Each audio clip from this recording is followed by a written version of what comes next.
everybody. Hi, friends. Well, from Salt Lake City, Utah, It's Thank God I'm Atheist. the podcast. I'm Frank Feldman. And I'm Dan Beecher. And coming up on the show today, Jesus is so hot right now. Oh, it's sexy Jesus time. Yeah. Woo. We're going to be talking about how Jesus looks to various Let me tell groups. you, we're over 2,000 years old. I don't know if you know this, but he can be quite sexy.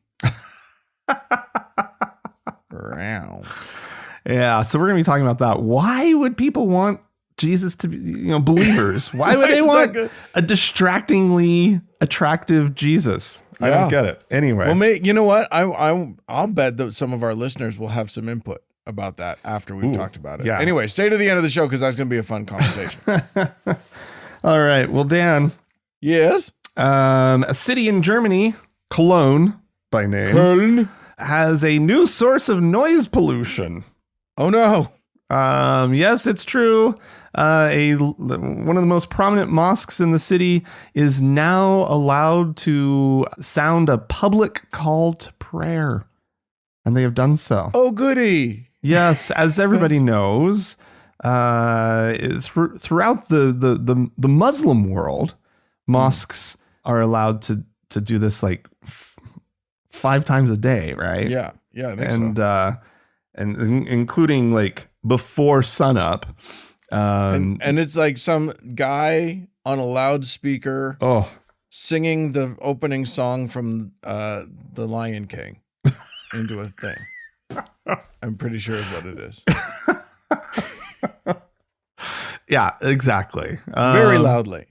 And so there are rules though. The city and the Islamic community, Muslim community has been working for the last number of years to figure out what the rules would be in order to allow this. This is not obviously going to be happening 5 times a day, every day. That's at good. the top of, with the loudest sound system available. It's only going to happen for a maximum of 5 minutes between noon and 3 p.m. on Fridays, with noise limits set for each mosque according to its location. So like if it's way outside the city, if it's out in the countryside, then they can do it louder. Yeah, maybe, or maybe that would be have to be even quieter. Because, the din of the city, you would need it to, you want it in the mix. You just don't want it overpowering everything. Sure. Maybe or if it's right next to a residential building instead of surrounded by commercial buildings, there would be a different consideration, right? Yeah. Well, the one that just started doing this, it's the Central Mosque in Cologne, an attractive building, I might add. Oh, yeah. Quite good looking. It's a very modern building with a couple minarets. Yeah, you gotta get your minarets in. Yeah. They have 2 loudspeakers, and the authorities have stipulated that the call should be limited to 60 decibels for nearby residents. The first I don't know call, how loud that is, but I assume that that's not that loud. It's really not. I think my Apple Watch doesn't start yelling at me that I'm in a loud environment until it gets to like 90. Oh, okay. I might be wrong. Oh no, decibels are weird, right? It's like an inverted I don't know. thing. I don't know how I can't. decibels Who work. knows? Anyway, let's see. So this first call that happened this last week, it lasted less than the 5 minutes, and at 60 decibels, really you can't hear it except for just immediately outside of the mosque. On the other side of the road, there were roughly 20 protesters gathering with banners. One of the banners said, "No muezzin." Muezzin, I think that's the caller, right? The actual call to prayer is called the muezzin. No muezzin call in Cologne. Public space should be ideologically neutral. I wonder how often they've protested outside of cathedrals. Right? In Cologne, because cathedrals have bells. Have you heard a church bell lately? Because it's not quiet. No, not at all. And I'm sure that church bells have like next to no regulations placed on them. Right? Right. Well, they've just been around for long enough that it just doesn't even count.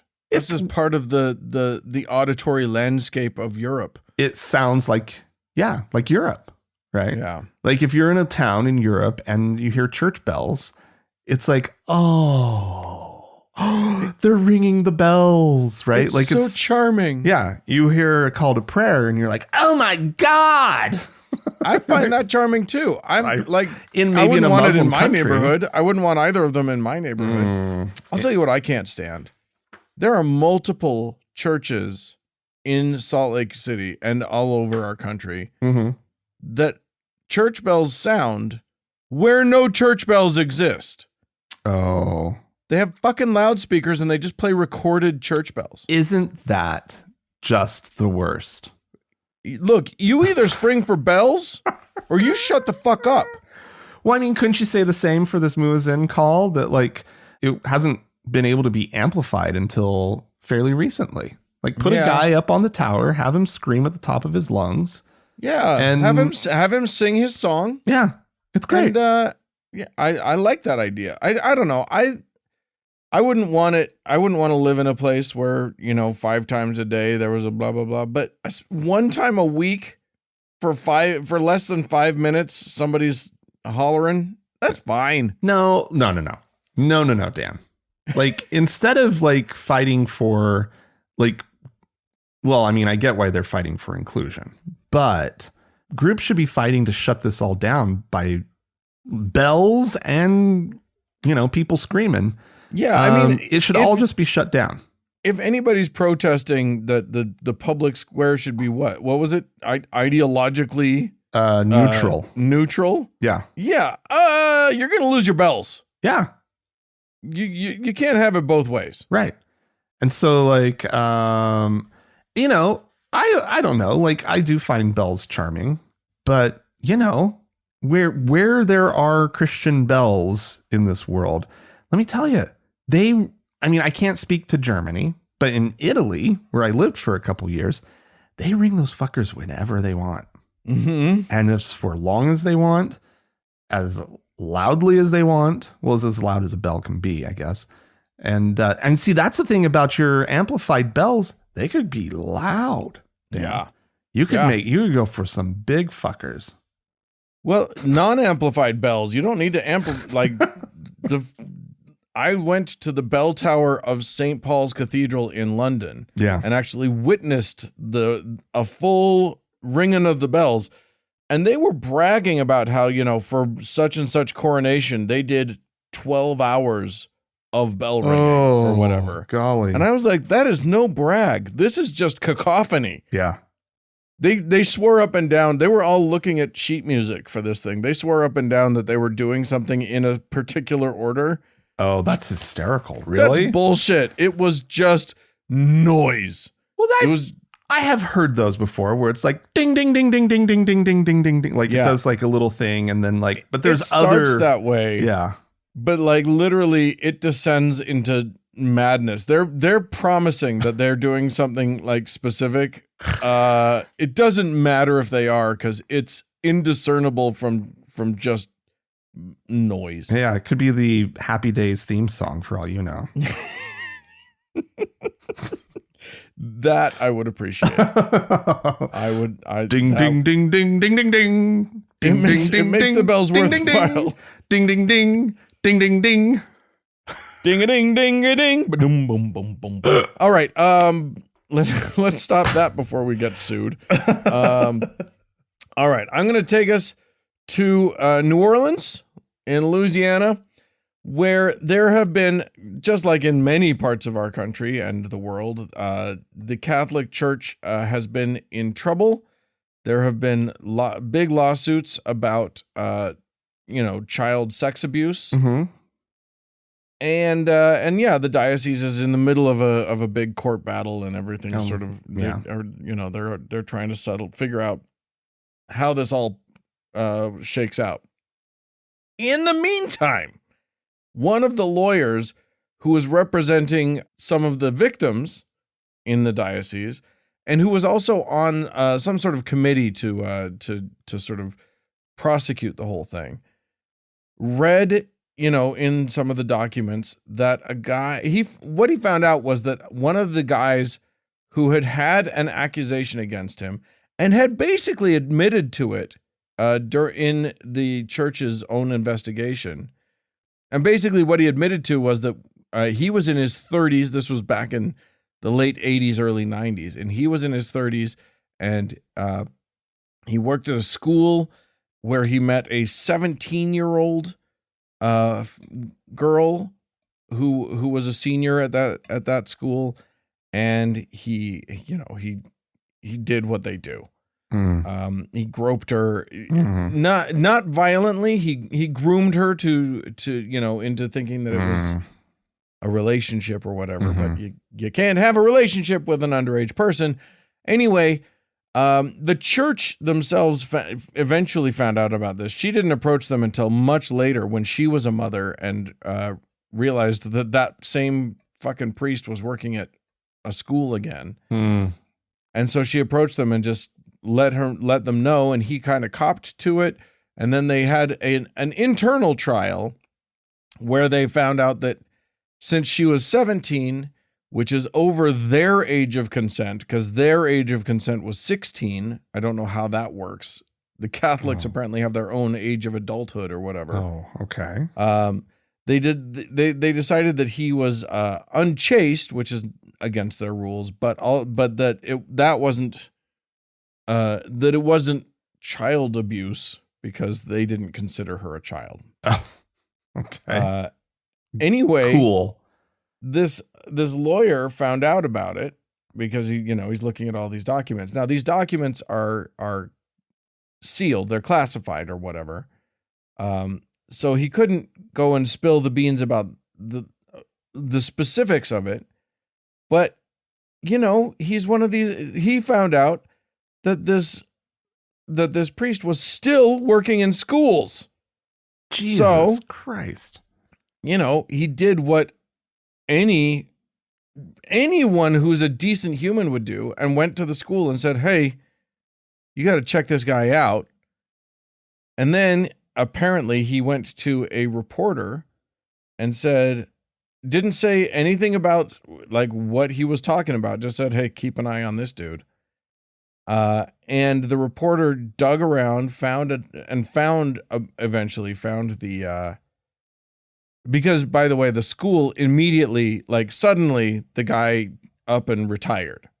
And the school and he claimed that it was because of cancer. But it was very clear, and this reporter reported that it was because of these allegations coming to light.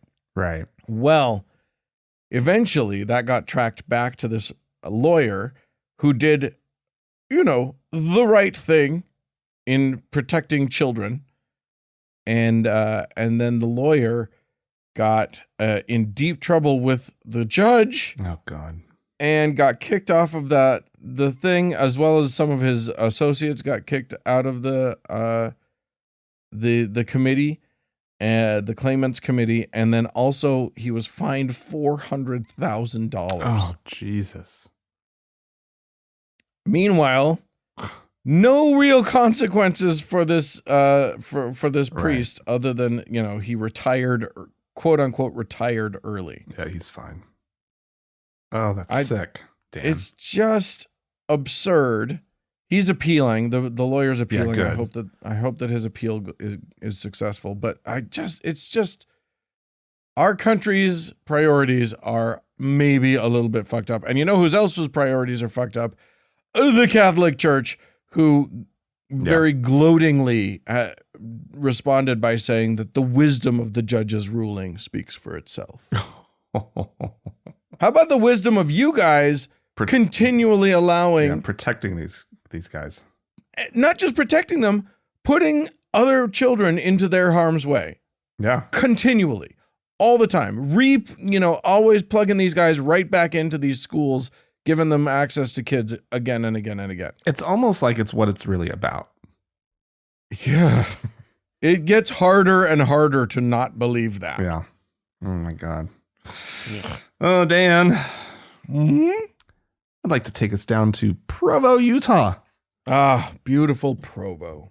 Provo is an interesting place. Actually, Provo should be beautiful. Provo should be Tahoe. It is a mountain town right on a big, beautiful lake.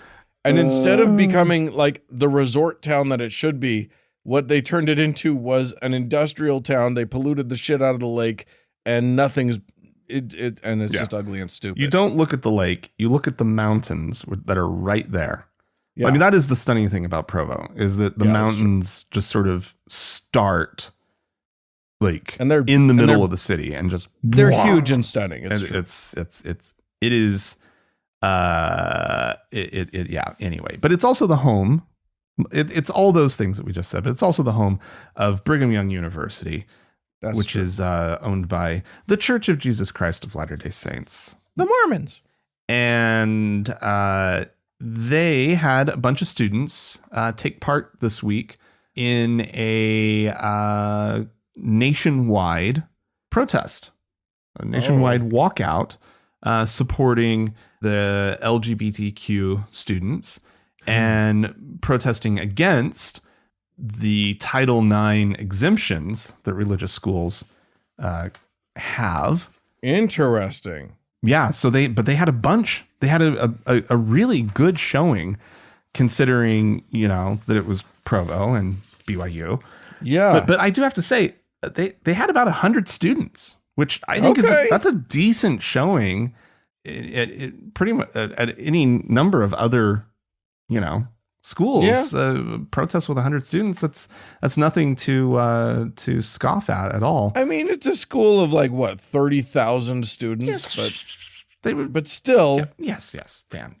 The students who attended were doing so at risk of their own, standing in the place. Yeah, to a certain extent, as long as they kept it civil.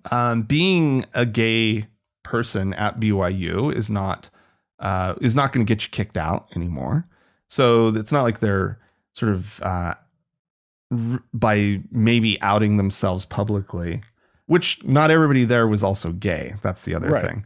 There were a lot of allies. But there can be pretty harsh social consequences to that sort of thing. Yeah, too. for sure. People, listen, these students risked devastating passive aggression by participating. Now, I will say this. Because of my job, I am down all along the Wasatch Front more than I used to be. And I have been down in Provo a little bit lately.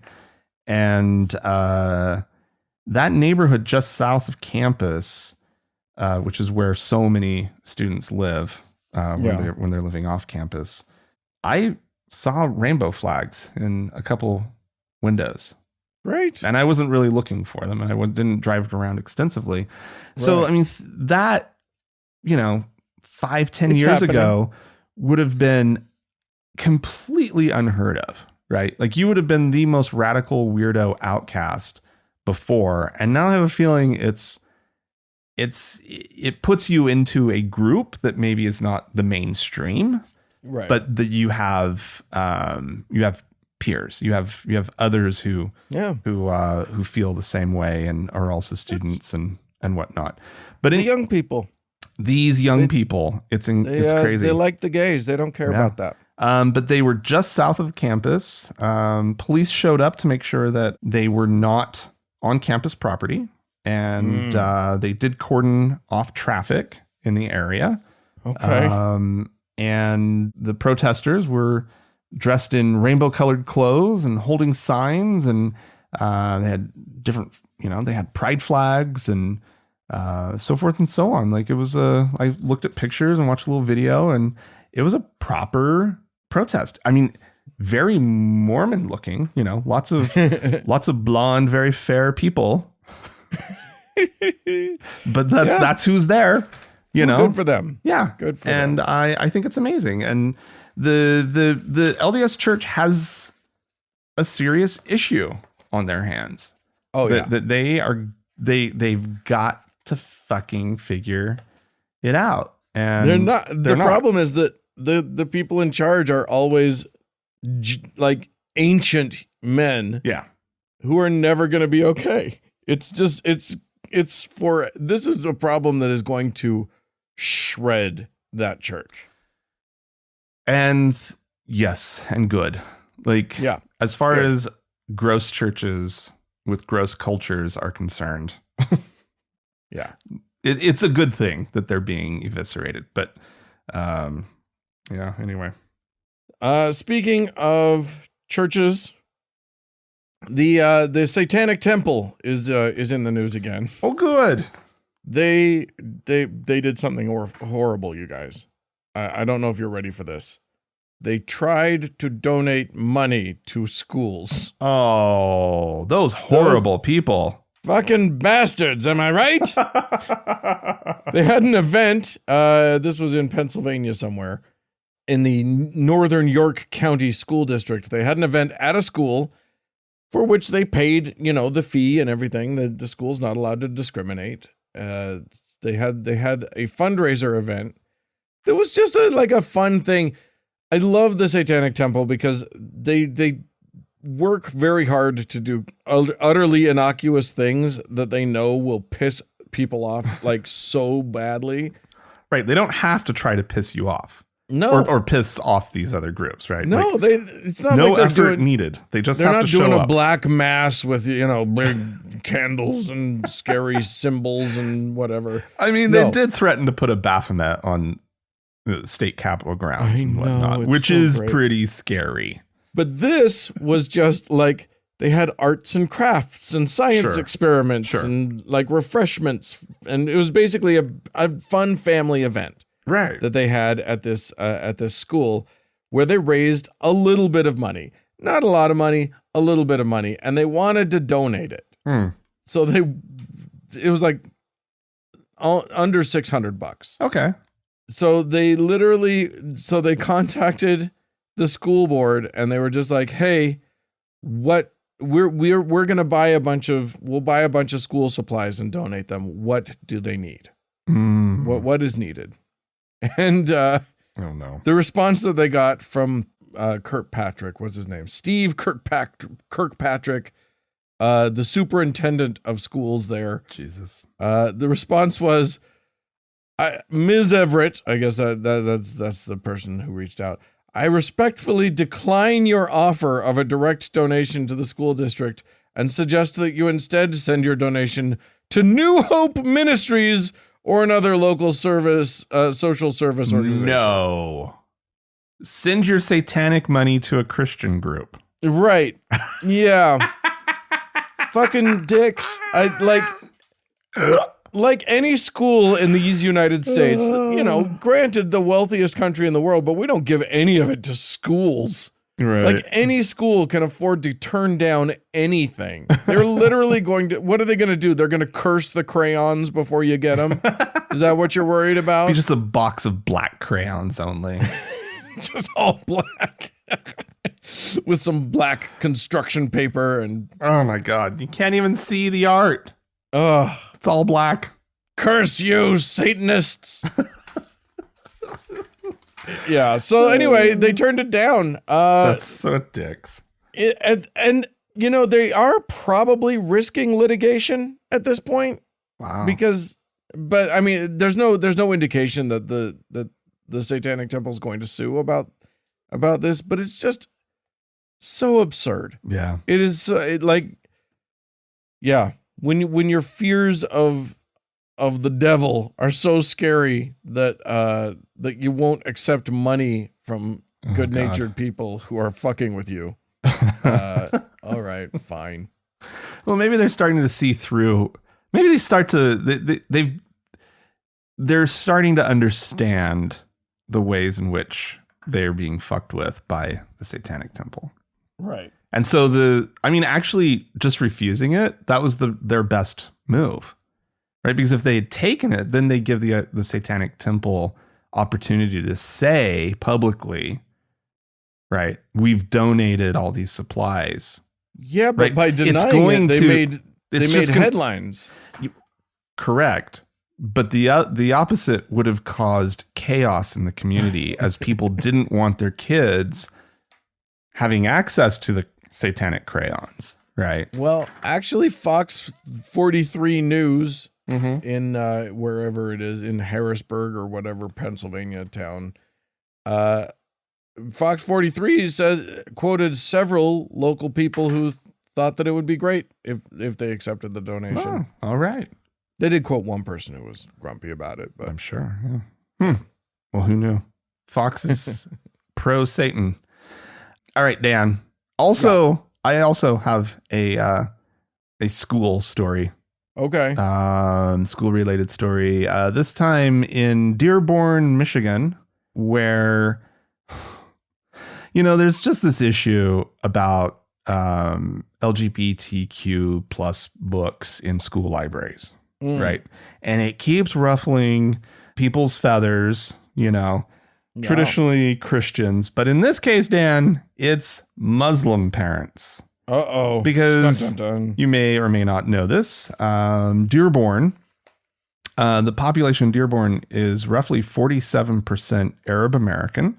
Right. Many of whom, probably most of whom, are Muslim. Right. And so this is a community where the loud religious voice, conservative religious voice, is Muslim instead of Christian. And they're having the same reaction to this issue that the Christians in this nation are also having, which is hysteria. They took which down, must be uncomfortable for the Christians to find themselves having the same response as the Islamic. Well, in a way, this should be really uncomfortable for liberals in this country because, there's been this unholy alliance between liberal America and Islam. Has there? Yeah, there has, right? Because the liberal America has been coming to the defense of Muslims in this country. Sure. Right? Okay, as we should, right? Yeah. We should be fighting for an inclusive society where people aren't judged by the groups that they belong to, sure. in this instance, the religious groups that they might belong to, right? Like this is living in a pluralistic, multicultural country that the left is supportive of, right? And that the right is terrified of. They shouldn't be so afraid of Muslims. That's the funny thing, because at the end of the day, they're going to be on the Christian side on so many of these social issues. Well, the truth of the matter is that, like, Islam and Christianity, other than a couple of just minor details, are almost indistinguishable from each other. Yeah, that's true. The extremists are the same. The moderates are the same. It's the same fucking thing. Yeah. Yeah. So there you have it. They took down this, they caused the school board meeting to end early because they were shouting down speakers and who had been advocating for the books. They wouldn't be civil, even though they had been repeatedly asked to be civil by the police and by the people running the meeting. And so they ended the meeting, and then they had another meeting and they shut up again and they did the same thing all over again. So it's, real nice. Well, there you go. It's the same all over. Well, I'm going to take us to South Carolina, where a church has a Fairview Baptist Church has put out a press release. And I'm going to read you the press release. And then, Frank, you get to play a guessing game. Ooh, I love guessing games. Here we go. Our student pastor, Corey Wall, acknowledges that he made a poor decision and a mistake by making a sticker available that was offensive to some. Oh. Would you care to guess what was on this sticker? I couldn't possibly. No clues? No thoughts? I don't know, a rainbow flag of some kind. Oh, okay. Interesting. No, it wasn't that, nor was it an anti-gay one, which is probably what I would have guessed if you had hit me with the same question. Okay. He had been distributing He is, mind you, he is a youth pastor. He was distributing this sticker to the kids, elementary through high school kids. The sticker said, "I heart hot youth pastors." How was I ever going to guess that? You weren't. It was a trap. It was a trick. Oh my God. Is he hot? Is there a picture? I've not seen a picture of him. Let's see. I want to know. Like, clearly in his mind, he is. What the fuck? What's his kid's name again? Corey Wall. I will tell you this: you won't find his picture on the church's web page because he has been removed. Oh no! It is. It's funny because it sounds vaguely. Did you find a picture? Yeah, I mean, he's not ugly. He's not hot though. Oh my God! What he was claiming is that it was a take on. He said the "I love hot moms" culture. Yeah, which is not a culture. It is a T-shirt that a few ding-dongs have put out into the world. Not that I have anything against hot moms, but I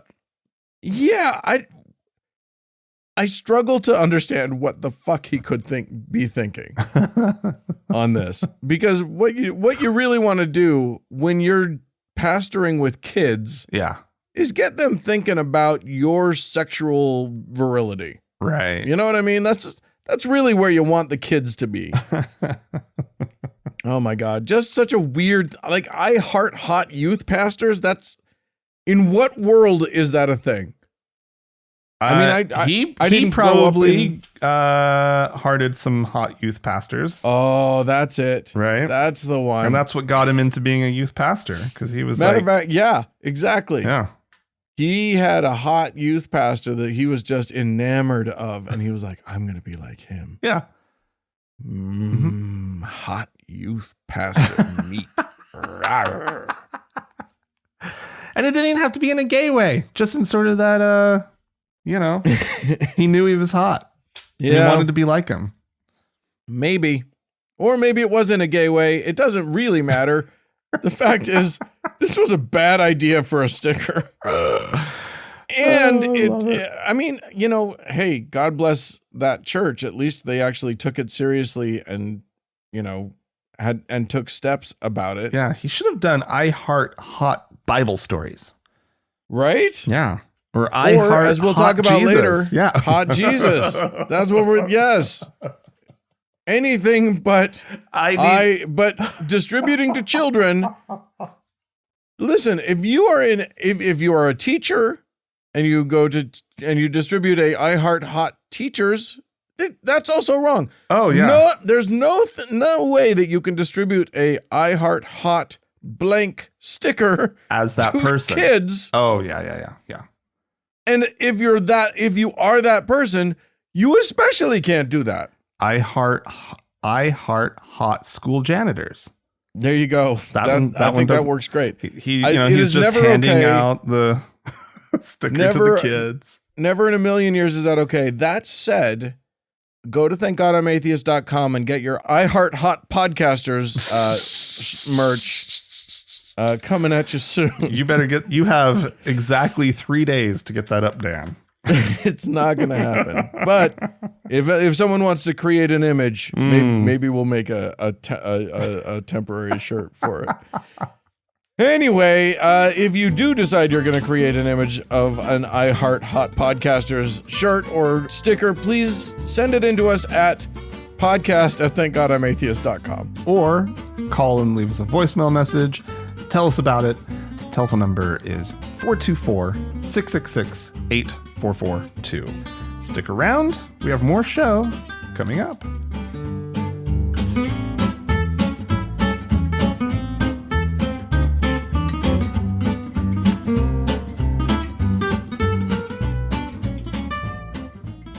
Well, Frank, Dan, we got a fun little preacher who's I don't know if this is some YouTube thing. It's a video, and I'm looking at a very sad living room looking space. Yeah, it's overlit. Office, maybe is the main problem. Yeah, it's and the 80s plaid love seat in the background is making me very upset. That's coming back. That look is so like trending right now. Anyway, what's clear about his space is that he needs some gay friends to help him out with it. Aww. But he doesn't believe in those, and he's going to tell us all about it. And, you ask your average person today, everybody always talks about their gay friend or whatever that they have. But you know what? Most people today, even just these weak, lame, pathetic Christians that, talk about their gay friends and stuff, chances are your one token, gay friend or whatever that you have is probably on social media and not even real life. Truth is, if you were actually around these people in real life, like you were real friends, where you went to their house and you saw how they lived, you'd be so repulsed by them, you'd never want to have anything to do with them again. But the thing is, people think it's normal because they're seeing the Hollywood portrayal of these things. Oh my God. I mean, it is true to a certain extent. If you came to my house, Dan, and saw how I live. I've never actually, you and I are obviously internet friends, but I've never actually been to your home or anything. That would be a bridge too far. Oh my God. What is he imagining is in gay houses? It's just like he clearly like everything. It's decorated in dildos hanging from the walls. He thinks it's like a scene from The Birdcage or something. It's just butt sex images everywhere. What are you thinking is there? You are going to be bitterly disappointed by how boring some most my gay homes are. My house. I mean, at very least, maybe what he's mad about is just that gay people know how to decorate. And he's in that my house shitty... is tasteful. Yes. It is nice. It is lovely. Thank you, Dan. It's also comfortable, which I enjoy. Yeah. It's a lovely place. And not all gays are good at decorating, but I will say this, there are very few that have a living room that look like his shitty thing. I mean, there is that gay man out there, I'm sure, but it exists. Yeah, no, we have sort of a standard that we like to keep, not to like paint a stereotype, but like they're nice, welcoming homes, and usually, and let's face it, like gay people, again, drawing on stereotypes, but one that is true for me, we like to host, right? We love to have people in our homes and put out big spreads. Oh, extravagant spreads of food and listener booze. At home, you need to understand that Frank takes pride in his charcuterie. Okay, Frank's not fucking around when it comes to a charcuterie board. Dan, I love charcuterie boards, and it is true. I have tried the trend that is all over the internet right now. The butterboard? We have butterboarded. And it was beautiful. I went and found edible flowers and the whole bit. Are you never turning back? Is it butter from here on in? I mean, I have to tell you, like a charcuterie board can set you back, right? Oh yeah. Like if you're going for one for like a good gathering and you're putting some stuff out, you're paying a little bit for it. But I love it, and for me, that's what I enjoy, and it's almost a hobby.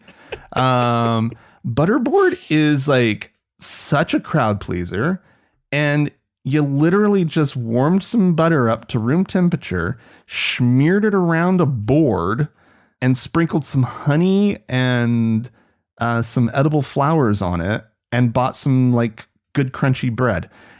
And people love it. Let me tell you, it was a crowd pleaser. There you go. Look them up, guys. They're wild. They're fun. And this has been Homemaking with Frank. Believe me, I could do that podcast. You could do that podcast. Anyway, I'm here to personally attest that visiting a gay person's home is a delightful experience. Yes. Or can be. Yeah. Anywho, we had some folks write into us, call into us. Will wrote into us. He says, "Dear the infamous TGIA podcast." Are we infamous, Frank? I mean, I hope so. I feel like you have to be a little bit famous to be infamous. But we'll just go with it. We're infamous. Maybe it was a typo. Maybe it's the unfamous. The unfamous. It's infamous. It's even more than famous. Will says, I left religion around 3 years ago, and I've lived on a progressive, quote unquote, progressive college campus for 2. Everyone is so accepting of everyone's religion, but all I see are various manipulative cults that have caused an indescribable amount of pain and inequity. The general attitude towards religion here is encouragement and acceptance. I get it, we need to accept people, but why does it seem that no one sees the horrors of magical thinking? I have personally escaped a cult, and it still has its claws in my life. The relationship with everyone I know at home is contingent on my belief in a magical sky daddy.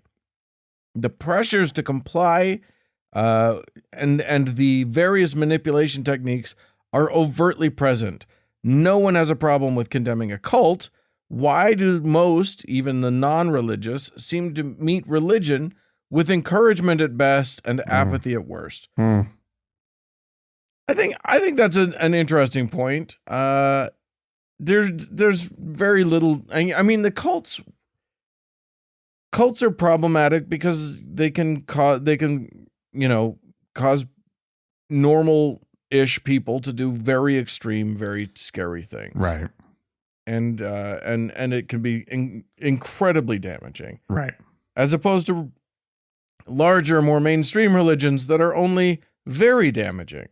So I think that's the difference. Yeah. Well, and it's also the thing that we're used to the big ones, right? Yeah. They're the white noise that we grew up with, right? Yeah, that's true. And so it's just like, it seems normal, right? It seems acceptable. Yeah. And I mean, but yeah, we should be, I mean, I don't want to say we should be less tolerant, but we should be less tolerant of their bullshit. It's tricky because tolerant of the people, but not tolerant of the bullshit. Yeah, I don't know. It's so tricky because when you do speak up about magical thinking, you're going to hurt people's feelings. You're going to make people feel attacked, because it's not just their beliefs, right? It's their identity. And when you attack someone's identity, that hurts a lot more than just beliefs. And so it's just tough. This is not an easy question. I don't think it's nice to attack someone's identity. So I tend to be careful about what, but also if someone comes to me and starts to talk to me about, how my chakras are in misaligned, my auras are in retrograde or whatever. I'm not going to I'll probably just laugh and shrug it off. But if they persist, I'm going to say, you know what? Unless you can provide me with the mechanism by how this works without using the words energy or vibration in a way that doesn't make any sense, this is not going to go well. This conversation is not going to go well. I'm not going to buy into your nonsense. Well, I guess what you're saying there is is key, right? Which is having a little bit of patience, but if people persist in a way that clearly they're having the conversation already, right? Yeah, they're pushing. There's no reason why you can't push back and call out magical thinking in that context. Yeah. I agree. So, all right. It won't go anywhere. Like people who are determined to think magically will do so. But, pushing back is probably not as effective as just asking questions. Yeah, there you go. If you start to say, oh, why do you believe that? Mm-hmm. That will bake their noodle. That'll get them. Get them! That's the whole point of everything, right? Just to get them. to win. We had a caller in, if I'm not mistaken. We did, Dan. This fine listener wanted to comment and kind of just point out and ask a little question about in response to that Dalton Clodhopper clip that we played. So let's have a listen. Okay. Hi, Frank and Dan. This is Bevzilla from Ohio. I was listening to your latest podcast with Dalton Clodhopper, and I could not disagree with that man more, but I want to know how he thinks families that keep the wife at home and the father out there conquering the world with the wages the way they are. How many families do you know that have one person working and supporting the family? That's just insane. Everyone I know need two breadwinners to take care of their house, their family. It's insane to think that women can stay at home and do nothing but the housework and supporting their god of a husband.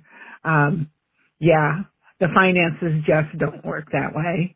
Thanks, guys. You're doing a great job. I love listening to you. Keep up the good work. Well, thanks, Bev. Yeah, thanks. It's a good point. If Jesus wants the ladies to stay at home, fix the economy then. Yeah. God. Yeah. If this is the God-ordained way of things, God's got some work to do. Yeah. On the U.S. economy. Yeah. I mean, and the world economy at this point. Yeah. Where are you at with the inflation, Jesus? It's funny that religious folk continue to beat this drum, to be honest. Yeah. Because it is so disconnected. I mean, the caller makes it's a great point because it's so disconnected, and nobody listening at home to these preachers is sitting there, very few of them are willing to take the sacrifice that it would take, right, to actually have, the wife stay at home. Like, it's a huge sacrifice. And those that can afford it, that's a tiny percentage of their congregation. But here's the thing that's fucked up about humans is that you can be in a situation where you know for a fact that you can't afford to have only one parent working, and then still agree with your pastor when your pastor says that the mother should stay home and the man should go out and provide. Yeah.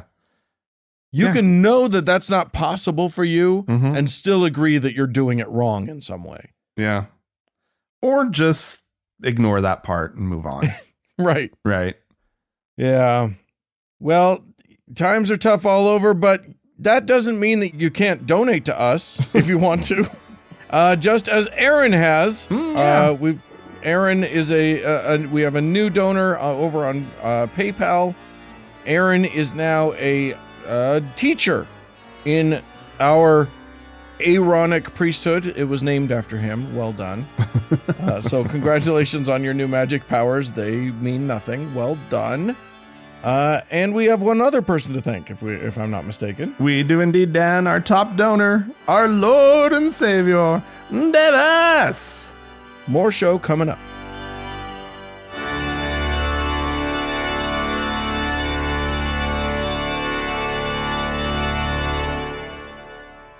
Well, Frank. Dan. We teased it. We talked about it. That Jesus is a sexy hunk of man meat. Oh, my God. No, at least in many of the portrayals, the recent Jesuses, your various Jesus out there in the world. Seriously, it is. I mean, and the Mormons, the reason that this is coming up is that the Mormons have like a new Jesus. The image that is that because I go into people's homes a lot for work. They don't invite you, but you go. I see what they have hanging on the walls, and the very Mormon homes don't decorate with anything except Mormon artwork, right? And the proclamation to the world on the family. Jesus Christ, yeah. The hate document that is up in every Mormon household. It's really, really wretched. But there's this image that I've been seeing popping up that is bizarre. Jesus is flat out hot, right? To the extent that I don't know how Mormon women aren't getting a little turned on by this Jesus. The reason they like this Jesus and put him up in the house is because he's fucking hot, right? Yeah. He's got like this, I'm bad at describing, but like images like that, but he looks like a model, right? Well, I'm certain that he was modeled after a model.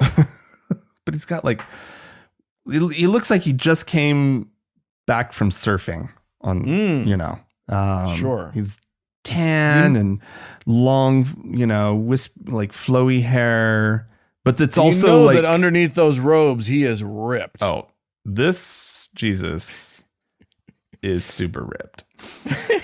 But it is so bizarre to me that this is where they've been trending. I mean, they used to do handsome Jesus, and now it's literally hot Jesus. And so it's always been about making him look like some sort of ideal, right? Yeah. Of masculinity. Which is funny. And evangelicals can take it a step further, because I have seen some images of like bodybuilder Jesus out in the world. Like, yeah. Like not just ripped, but like, bro, he's buff Jesus. Buff Jesus. Yeah. Which is an utter absurdity. Like, what message are you trying to send? This is the guy who said, "Blessed are the meek." Yeah. And you're like, yeah, but he'd probably want to hold a machine gun if he could. Well, he wasn't talking about himself.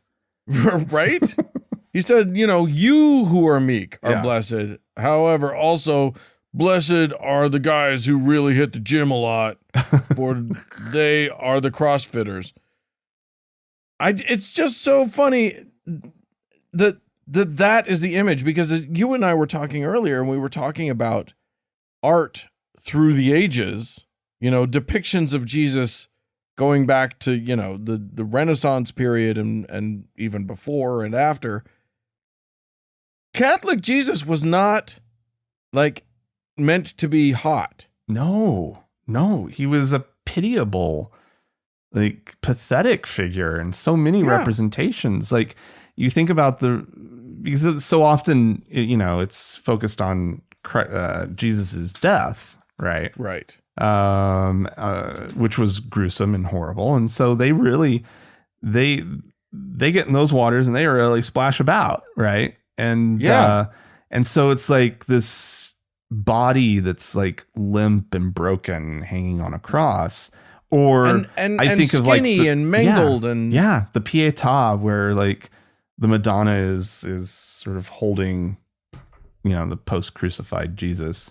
Yeah. And he's, like none of this is attractive. None of it's like luring you in, but obviously they have a different idea about Jesus and message to sell about Jesus. Well, and that imagery, I mean, what they're talking about, what they're trying to portray is a story. Yeah. They're interested in the narrative of Jesus. Yeah. Not really the visual personhood of Jesus. Right. Well, yeah. And a lot of it is how much Jesus suffered, right, for you. You should feel bad about how much Jesus suffered for you, right? Well, all you have to do is walk into any Catholic cathedral and you'll see the Stations of the Cross. That's what they're talking about. They're not talking about like just contemplative looking off into the middle distance sexily Jesus.